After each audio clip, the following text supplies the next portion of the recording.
Shalom peuple de Dieu, que cette matinée soit une matinée de bonté, de grâce, de gloire pour vos vies, au nom puissant de Jésus-Christ de Nazareth. Nous sommes encore ce matin sur notre exhortation, dont nous avons commencé depuis quelque temps. Et ce matin, nous parlons aussi encore sur l'inefficacité de la Pentecôte dans nos vies, dans nos églises, bien que nous avons célébré avec faste ces événements. Hier, nous avons parlé plus sur les hommes de Dieu qui sont à l'origine de la destruction et de la frustration de la présence du Saint-Esprit au milieu de l'Église, dont les hommes ne sont plus bénéficiaires de cette grâce immense, de cette capacité surnaturelle immense qui ne se manifeste pas dans la vie des peuples. Aujourd'hui, nous continuons toujours dans cette même lancée, toujours en interpellant les consciences. Le Saint-Esprit, il est puissant, il est fort, capable de tout résoudre. Mais pourquoi il se révèle toujours incapable, inefficace dans nos vies, alors que la puissance que nous proclamons est une puissance supérieure à toute puissance dont nous pouvons avoir connaissance. En la personne de Satan le diable ne peut s'égaler à la puissance du Saint-Esprit. Mais pourquoi nous sommes incapables de vivre cette grandeur de la puissance du Saint-Esprit? Parce que nos vies deviennent des sources de l'abomination. Parce que nos milieux de culte deviennent des sources de l'abomination. Nous venons à l'église aujourd'hui, pas pour la gloire du Seigneur, mais nous venons à l'église aujourd'hui pour faire des luttes, pour des concurrences autour de la convoitise, la jalousie qui a pris place au milieu des enfants de Dieu, ceux qui devaient être un modèle. Ce qui dit, le monde se retrouve dans l'Église et l'Église se trouve dans le monde, l'inverse des choses. Ce matin, nous venons toujours interpeller, pas pour accuser ni condamner, parce qu'il y a de ceux qui le font par manque de conscience, manque de connaissance, comme les Écritures déclarent, que mon peuple périt faute de connaissance. Aujourd'hui, nous ne vivons plus la gloire du Seigneur à cause de nos manières de faire et d'agir dans le milieu saint. Nous venons à l'église aujourd'hui, c'est pour faire le match vu. Nous venons à l'église aujourd'hui, c'est pour se faire valoir. On ne vient plus à la rencontre du Seigneur. On vient à la rencontre des mutualistes. Mon frère, ma soeur, tu as détruit ta vie toi-même. Tu deviens une source d'abomination et non une source de bénédiction. Qu'as-tu fait avec ta vie? Qu'as-tu fait avec ton corps? Dans l'église, on n'a pas dit que l'amour sincère ne peut pas se susciter dans l'église. Mais qu'est-ce que nous constatons aujourd'hui? Le vagabondage se manifeste dans l'église, dans la vie des frères et sœurs, dans l'église, serviteurs et servantes, des chantres, des protocoles, des intercesseurs qui devaient se réunir pour invoquer la puissance du Seigneur puisse se manifester dans l'église. C'est le lieu maintenant de la distraction.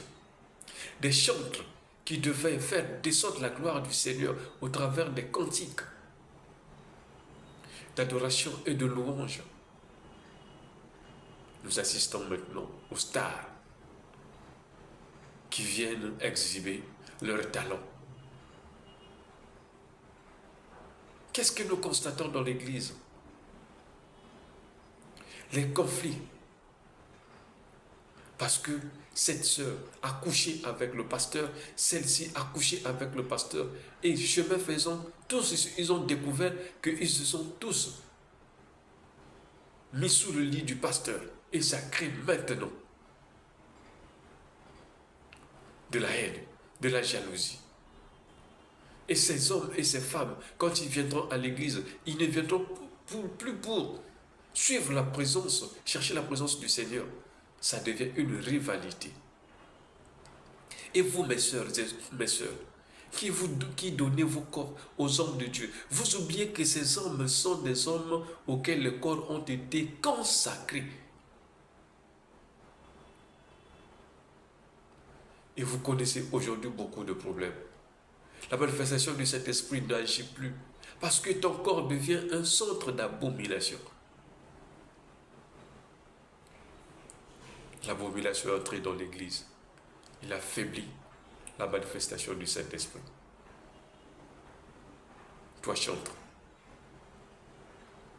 Toi, dirigeant du groupe des chants, qui aujourd'hui, au lieu de chanter pour la gloire du Seigneur, toi, tu commences à chanter pour la gloire des hommes. Au lieu d'être concentré au service du Seigneur, tu t'es lancé dans la sexualité insolente dans l'église. Et les sœurs de l'église, les sœurs du groupe, deviennent des copines. Et ils se connaissent aujourd'hui.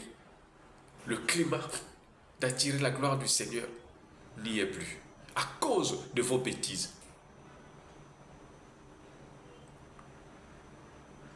Vous venez à l'église, vous n'êtes plus ceux que le Christ voulait considérer comme son temple. Vous devenez le temple de la malédiction. Vous devenez le temple du diable. Parce qu'à l'église, vous venez, vous faites semblant que vous êtes en train de servir le Seigneur. Dans vos corps, sous vos corps, dans vos maisons, vous avez invité les forces négatives. Vous avez des fils que vous avez mis sur vous. Vous avez des choses que vous avez faites sur vos corps. Et comment nous allons vivre l'impact de la puissance du Saint-Esprit? Bien-aimés, c'est pourquoi la Bible nous dit dans le livre de Matthieu chapitre 24 au verset 15, c'est pourquoi lorsque vous verrez l'abomination et la désolation dont a parlé le prophète Daniel établi en lieu saint, ce que celui qui lit fasse attention. Vous ne constatez pas que le milieu que vous êtes n'est plus comme vous étiez avant? Vous ne constatez pas que la capacité et la manifestation de cet esprit qui se manifestait dans votre milieu de culte n'est plus comme avant? Pourquoi vous ne vous demandez pas? Pourquoi vous ne posez pas de questions? Pourquoi cette tiédeur s'est installée dans votre lieu de culte? Pourquoi cette tiédeur s'est installée dans ta propre vie? Parce que ton corps devient un centre d'abomination. Le lieu de réunion de culte devient un centre d'abomination. Bien-aimé, il est temps de prendre conscience. Le Saint-Esprit n'est pas impuissant. Le Saint-Esprit est puissant et très puissant. C'est nos pratiques qui font que le Saint-Esprit devient inefficace. Mon frère, ma soeur, sors de ces mauvaises pratiques. Réponds-toi. Réponds-toi. Que chacun, à son niveau qu'il soit, qu'il se réponde pour que nous puissions rétablir la gloire du Seigneur. Pourquoi il n'y a plus assez de conversion? Pourquoi quand on prie la parole, on prêche, la parole ne touche plus le cœur? Parce que et le prédicateur et l'auditoire, ça devient un méli-mélo, un centre d'abomination auquel la gloire du Seigneur n'y est plus. L'homme commence à prêcher sa vie, sa pensée, son vécu, au lieu de prêcher Christ. L'homme commence à élever l'homme à la place de Christ. Et pourquoi voulez-vous que le Saint-Esprit puisse se manifester dans ce genre de lieux? Non, il ne se manifestera pas. Ça sera maintenant le diable qui prend la relève. Et tout ce qui va découler de ces lieux-là, ça ne sera plus la révélation divine, c'est la révélation satanique. Et le diable a pris le flambeau. Toi qui se retrouves encore dans ces lieux, toi qui la vie devient une source d'abomination, réponds-toi, car le Christ a besoin de toi, a besoin de ta vie. Parce qu'au travers de toi, beaucoup des hommes devaient se libérer, beaucoup de femmes devaient être délivrées. Mais depuis que tu as détruit ton corps, depuis que tu t'es désorienté, ces vies sont en souffrance. Et tu penses que tu auras une bonne récompense venant du Seigneur? Non, tu n'auras pas de bonne récompense. Parce que tu es le point de transition, ou le lieu du transit qu'il devait faire pour délivrer X, Y, Z. Mais toi, tu as fait de ta vie une sorte d'abomination.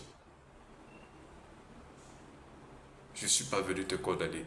Si c'est ton cas, réponds-toi, afin que le Seigneur puisse tirer gloire dans ta vie.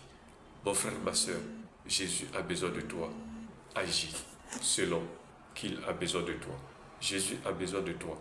Agis comme il le veut pour toi, afin que son nom soit glorifié. Ainsi, je vais prier pour toi. Seigneur, donne la force et la capacité à mon frère et à ma soeur de prendre la décision de revenir en arrière et prendre un nouveau départ afin qu'il fasse la gloire de ton nom et que tous ceux-là qui ont été touchés, emportés par des forces négatives, qui soient délivrés au nom puissant de Jésus-Christ de Nazareth. La victoire et la délivrance viennent de ta disponibilité, de ton cœur, au nom de Jésus-Christ. Amen.